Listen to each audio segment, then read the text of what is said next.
Hey, welcome in everybody. I had a question come up about constraints, and I wanted to spend a little bit kind of talking about constraints, what they are, kind of why they're important. So what I have I'm beginning a sketch right here. So you can see at the bottom right, you can see that my sketch is fully constrained, and that's good, but I don't have anything drawn anyway. So that really does me no good. But so what I'm going to do is I'm going to start a 2D sketch.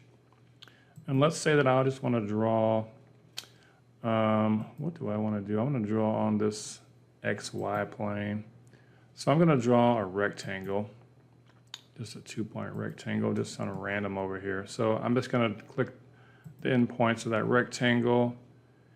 And now you can see that the lines are purple. And I guess it really depends on what color scheme you're using as to what color your unconstrained lines are. But in this one, I am unconstrained lines are purple.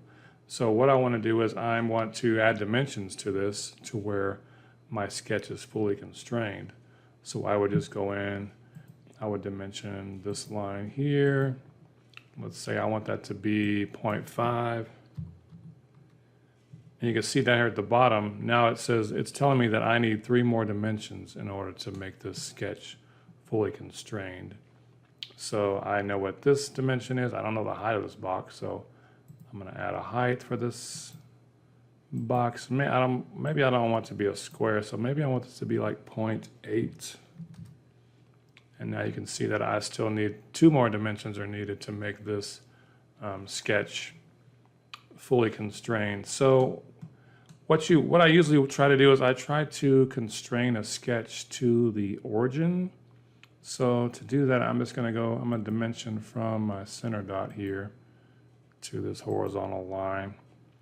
And what I try to do most times is just kind of line it right up on it. So for this dimension, I'm going to type in 0, and it moves it down. I'm going to dimension this line to my origin, and I'm going to make that 0 as well. So you can see that now the lines are blue, whereas before they were kind of a magenta or purple. And you can see that our sketch is fully constrained. So that's kind of what it is. And if your professor is telling you he or she wants your sketch fully constrained, I can totally understand that, because that's super important, so that your lines can't be moved around, they can't be changed, they can't, they're just locked in place. So that you kind of, when you're creating a sketch, you want to shoot for having all your sketches fully constrained. Now let me undo this really quickly. Let's start another one. So let's just say that I want to start another rectangle.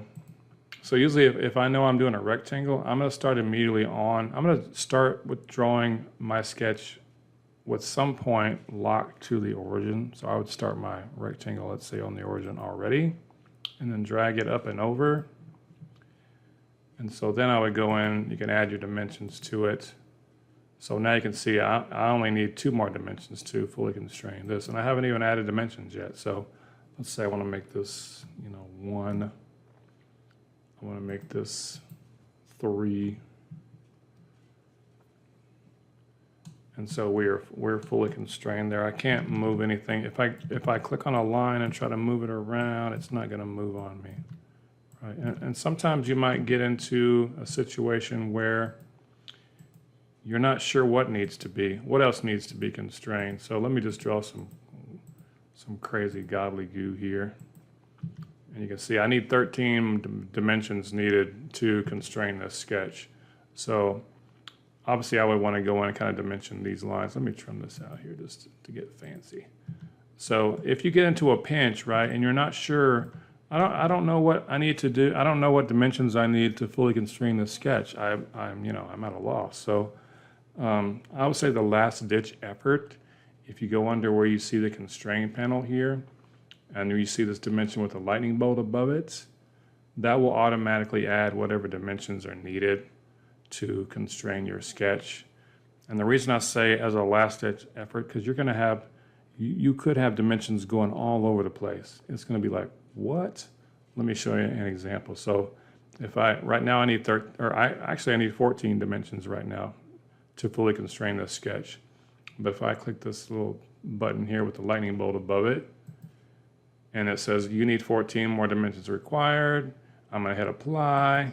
So now you can see I have dimensions all over the state of Texas here. So it's like, what in the world? That's why I say you want that to be your last ditch effort. So try to find whatever dimensions you need beforehand, and hopefully you found more than where you have more than 13 left that you need. But if you look down here at the bottom, you can see, we are fully constrained. So, that is one way to do it. I would say, like I said, that should be your last ditch effort if you're just kind of missing one or two that you can't find. But just try to go in, add dimensions to all your lines, your angles, et cetera, and then your sketch should be fully constrained before you finish your sketch and go on to the next item. And also, I think the question came about on the swivel base part. So this was the swivel base that I made a video of and completed it. If you go to your sketch number 1 and right click and go to edit sketch, you can see that I was probably a bad boy because I have 3 more dimensions needed before the sketch is fully constrained. So you can see that some of the lines are colored blue, some of them are kind of a magenta purple. So you can kind of tell which ones need to be constrained still. So what I'm going to do is I would go up to my dimension. I would dimension this kind of horizontal line here. And so now you see I only need 2 more dimensions are needed. I would dimension this little leg here. Same thing. Now you see we only need 1 more dimension needed. So if I click this kind of bottom half circle and try to drag it, you can see it. Wait, I don't want to add a dimension to it. I want to click it and kind of drag it. You can see it kind of moves around. So that's kind of what we need to lock in so it doesn't move. So what I would do is I would just kind of drag it down a little bit. And I want to dimension it to the origin. So I want to dimension this kind of center circle to my origin here. And I want to make that 0. And now you can see that everything is turned blue. In this case, we're fully constrained. So that's kind of how you do that. Yeah, and I apologize for not fully constraining my sketches as I was making the videos. My main point there was just trying to show you how to make the part.